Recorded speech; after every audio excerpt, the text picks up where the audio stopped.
National Herald வழக்கில் சட்டத்துக்கு புறம்பான செயலில் அமலாக்கத்துறை ஈடுபட்டுள்ளதாக குற்றம் சாட்டியுள்ள காங்கிரஸ் மூத்த தலைவர் ப. சிதம்பரம் 100 நாள் வேலை திட்டத்தில் பெயரை நீக்கியதன் மூலம் 77 ஆண்டுகளுக்கு பின் மகாத்மா காந்தி மீண்டும் கொல்லப்பட்டிருப்பதாக தெரிவித்துள்ளார்.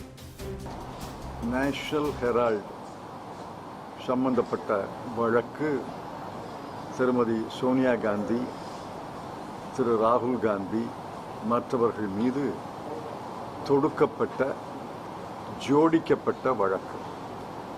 முதல் குற்றம் பிரெடிகேட் ஒஃபென்ஸ்ன்னு சொல்றாங்க.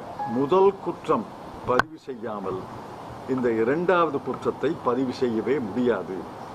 அமலாக்கத்துறை இதில் பெரும் பிழையை செய்திருக்கிறது, சட்டவிரோதமான நடவடிக்கையை எடுத்திருக்கிறார்கள் என்று வழக்கையே தள்ளுபடி பண்ணியிருக்கார்.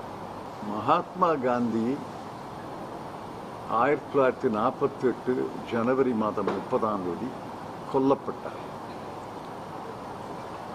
ஏறத்தாழ 77 ஆண்டுகளுக்கு பிறகு மகாத்மா காந்தியின் பெயரை நீக்கி, என்னை பொறுத்தவரை இது அந்த கொலையை விட அந்த கொலைக்கு ஈடாக கொடிய செயல்.